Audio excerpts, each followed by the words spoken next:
I, nearly adult male, am the oldest kid in my family. My parents have 2 bio kids, me and my twin sister, and they adopted my 4 other siblings. I had dozens of foster siblings over the years as well. My parents have struggled to make time and have the money for all of us. It has meant a lot of sacrifices, mostly on my part. My parents were able to make sure all my younger siblings had at least one activity outside of school to do, but they never did that for me. I was forced to play football when I was 5, but by the time I was 7, my parents had started fostering and I was no longer doing that. My siblings all get to do something they like. Cora does dance, for example. Some of my other siblings are in music classes. The younger kids were also prioritized with school field trips, so they always got to go while I haven't since I was 6. The last time I asked was when I was about 9 and my parents told me to work for the money to pay. My grandparents found out what they said and gave me the money, and my parents took it from me to use for the household. My grandparents were so mad at them for that. They delayed my tonsil surgery by 2 years because they prioritized 2 foster kids and 2 of my siblings' surgeries over mine. My grandparents saw how much I was getting the short end of everything with my parents, and they set up a college fund for me. It's a lot of money and it caught me off guard. My parents know about it but cannot access it. They only know because of a fight with my grandparents over the lack of saving for my future when they've saved something for my siblings. My parents said the money my grandparents saved should be divided equally because $350,000 is a lot to save for one grandchild when you have multiple. That money is still there and I have plans for it, but my youngest sister is a kindergartner and she needs a pretty major stomach surgery. She's had a lot of health troubles since her birth, and my parents have paid a lot of money for her medical expenses. They were told this surgery could turn her life around and give her a chance at living with less pain and stomach complications. It could give her a more normal childhood because she can't do much. They don't have the money for the surgery and they want me to give them the money to pay for it and the expenses afterward. They said they need $270,000 for the whole thing, and maybe they can give some of it back, but they might need even more if stuff gets more complicated. I told them they couldn't have that money, and they lost it and told me I was being selfish. I argued back that they take from me all the time. I asked why they didn't take the money they saved for all my siblings and use that. Why does it have to be mine? They said I was putting college before my sister's future and accused me of being unwilling because she's my sister through adoption and not my bio sister. Am I the idiot? Not the idiot. Many charitable organizations provide free medical care to children. Your parents should be well aware of these. They should also have medical insurance or CHIP. I think their story smells fishy. Paying $270,000 for surgery seems suspicious. Please move in with your grandparents. Do not give any of your college money to your parents. It's meant for you. It was saved for you. It was put away for your future. Yeah, this sounds like a scam. Even in the USA without insurance, elective surgery with a few days in the hospital might cost $30,000 to $50,000. OP, it's extremely likely your siblings are covered through the state. Most states have Medicaid-type programs that will cover children if their parents don't make enough. If your parents don't have insurance, then they're morons with that many kids. Your parents are trying to rob you of your future. You're going to need that money very soon and won't have an opportunity to get it back. Also consider, is that money actually yours? Do you have access to it now at your age? And can you use it for something other than education? I doubt that is really the case, especially since your parents took money your grandparents gave to you before. I expect your grandparents have protected it somehow. You could tell your parents if they want money, they need to talk to your grandparents about it, or tell your grandparents yourself that your parents are pressuring you to give them the money. My in-laws want their only child, my wife Diana, to start pumping out grandchildren. Diana is 28 and is just finishing her PhD. Then she wants to establish a career before we start a family. My in-laws know how much money I make and they know we could live comfortably off my earnings. That isn't what Diana wants. She's worked her butt off to get where she is, and she wants to reap the rewards of her hard work. She also says that once she's working, I can cut back on my hours. I'm a welder and relax a little. I've been working since I was 15, so literally half my life. I make a very good living in return for a lot of hard work. I've supported Diana and her education. She'll graduate without student loans. We have a house, she has a good car, we have a good life. We want a few more years alone before we start our family. Over the latest family gathering, in-laws wouldn't drop it. I finally snapped. I said that if they wanted grandchildren, then they could reimburse us for her education. They could further pay her the salary she would be giving up. When she returned to work, they could pay her the difference between what she could be earning and her entry-level position. They could pay for a nanny so my wife could work, or they could back off and wait for us to be ready. They said that they couldn't afford all that. I asked them how they expected us to afford it. I said that if it was really what they wanted, they could just give her the inheritance coming her way now instead of later. They got offended and said it wasn't hers until they no longer needed it.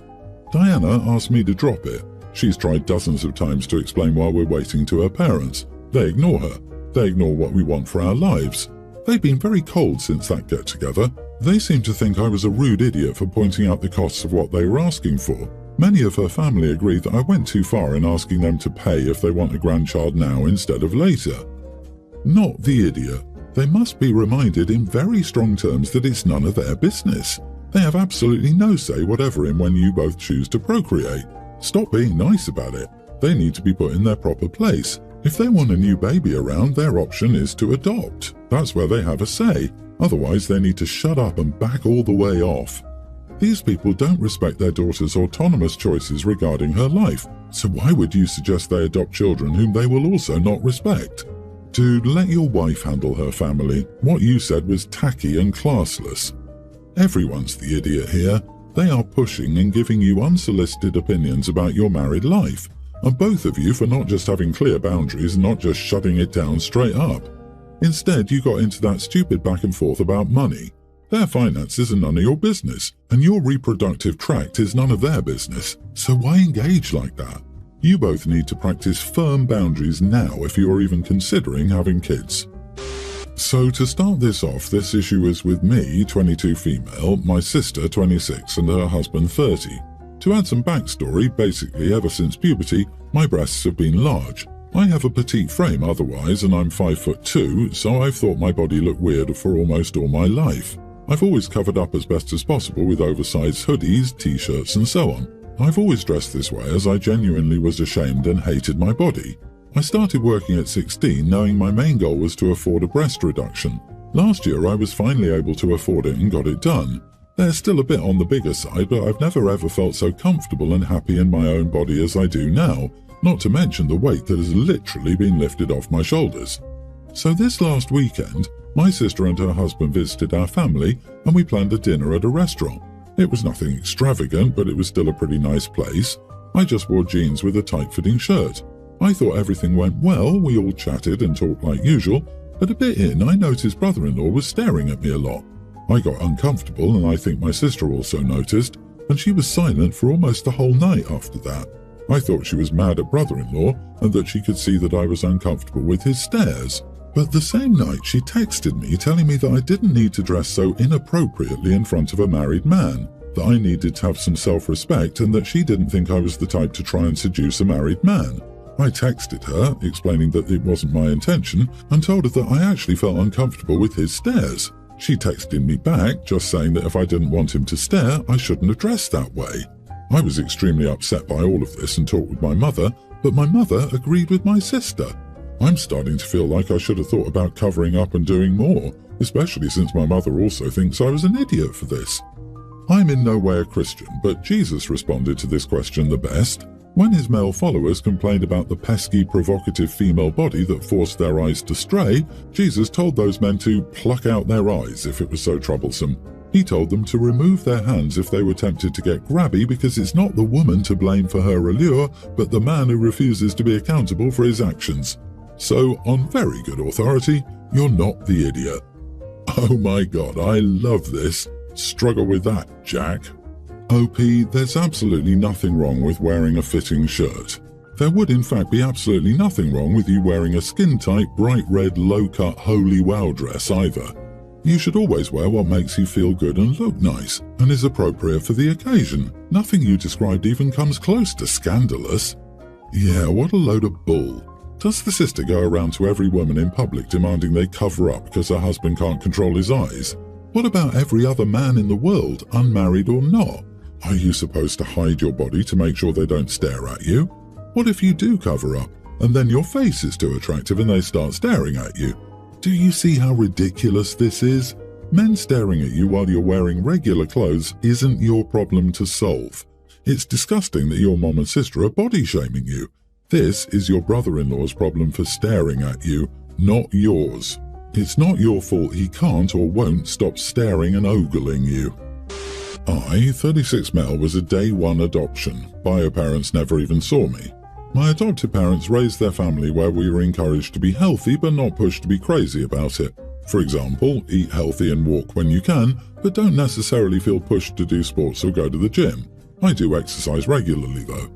Anyway, I never really had a burning desire to find my bio family, but I received a DNA kit from a co-worker as a birthday gift and figured there was no harm. They don't know I'm adopted. What I didn't expect was to find a full-blooded sister. Turns out I have 3 sisters and a brother. She reached out to me first, and after a few months of back and forth and advice from my dad, I drove out to see them over the holidays. When I drove up to the house, I thought I had the wrong address at first. The whole family, siblings, parents, grandparents, etc., were outside waiting for me. They were also all morbidly obese. I don't mean that figuratively. My bio mother is basically Darlene Cates from What's Eating Gilbert Grape, and they didn't get much smaller from there. With that said, I tried to put it out of my mind and focus on the positive of meeting my family. The visit was going okay, it felt a little forced, until dinner. A literal feast was prepared to the extent that there were more options than I could eat. In the end, I could only manage a place and a half. The rest of the visit went fine and I left happy to have met them. It wasn't until I got home that I saw the missed messages. I was accused of being a fat-phobic idiot. Everything from my initial confusion when I arrived to how little I ate was scrutinized. I was told I made everyone feel judged and unwanted. I honestly don't care about people's weight, but I also won't pretend that I wasn't put off by them at first. In my defense, I wasn't expecting them to be so heavy, but I also think I demonstrated that I wouldn't let myself judge a book by its cover. I don't know. Am I the idiot? No, not the idiot. Sounds like they're the ones with the problem. They might have been mentally surfing on the "it's genetics" thing their entire lives as a reason for being overweight. Seeing you probably brought a harsh reality crash that their issues are from lifestyle over anything else. Sometimes, a reality hit like that makes people lash out and blame others rather than take responsibility for their own actions. I'm sorry for you that they let something that petty be negative for your first meeting of the bio family. This was my first thought as well. There are a lot of people who blame poor genetics on their weight. We can blame genetics on where we put on weight, but it's mostly behavioral decisions that cause weight gain. My ex-mother-in-law would blame genetics, not the extra calories she ate while preparing meals. Being vocal about it was her preemptive defense mechanism. It's funny that she had a very outdoorsy brother and a vegetarian who was beanpole thin. I think it's normal to look confused when meeting bio family after 36 years. You literally have no clue what to expect, even if there have been social media pictures shared ahead of time. Unless you openly called them all fat, eating a plate and a half is a perfectly normal amount to eat. You shouldn't have to force yourself to eat more than what's comfortable to make them feel better about themselves.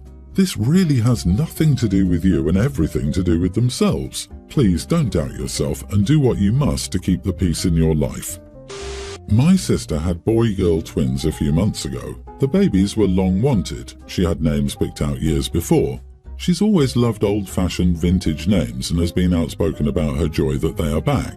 She's also been judgmental of my choice of names for my 3 children because they were more uncommon and not classics. But she thought everyone would love her kids' names, Barbara and Douglas. I think she did get some positive comments, but she's been annoyed because some people will say they are sweet old lady old man names, and that bothers her, while some have told her they don't like them because they're old lady old man names. My sister has snapped at her best friend and people in her mommy group over the comments that I know of. Her best friend didn't offer that up immediately either. My sister was bothered by her lack of comment on the names and begged her to give an honest opinion. It sounds like the names are loved at the mommy group though, but my sister takes offense to how they are complimented. She mentioned this to me 3 different times. The first time I said nothing and let her talk. The second time I asked her why it bothered her when she said she wanted more old-fashioned names to come back, and the older the better. Her answer was those are the best kinds of names, and just because people like me don't appreciate them doesn't mean they are just for old ladies and old men. The third time was when I called her a hypocrite, and this was after she described a couple of new members of the mummy group cooing over the names and then saying the dreaded old lady old man thing, and she lost her temper with them over their description of the names. I told her she's a bit of a hypocrite to hate even the positive comments about the names that mention they are names you would expect to find attached to older ladies and older men when she intentionally wanted her kids to have old-fashioned names. She told me it's very different and I'm just showing how much I hate her children's names. I've never said this to her, and unlike her, I would never disparage names someone else chooses, especially someone close to me. But she insisted that calling her a hypocrite is wrong when it's different to like old names versus calling them old people names. Am I the idiot? Not the idiot. Sure, your interpretation of it isn't perfect, but she's being an idiot by giving this issue so much damn energy and bringing it up over and over again. It sounds like she doesn't like her own kids' names and keeps projecting that on you, her friends, and people in mom's groups. Tell her you don't want to talk about everyone's names anymore and to get over it. Exactly, it sounds like your sister is having buyer's remorse about the names and can't admit that she hates them now that they're actually attached to her kids. Give me a Walt, Hazel, Henry, Harold, Esther or Ruth any day over names with 3 X's, 4 N's, an EIGH where one should not be, random apostrophes that make 0 sense, and words spelled backward for no damn reason. Also, Barbara and Douglas are hardly old or classic names. Next, I will hear that old movies are things like Finding Nemo.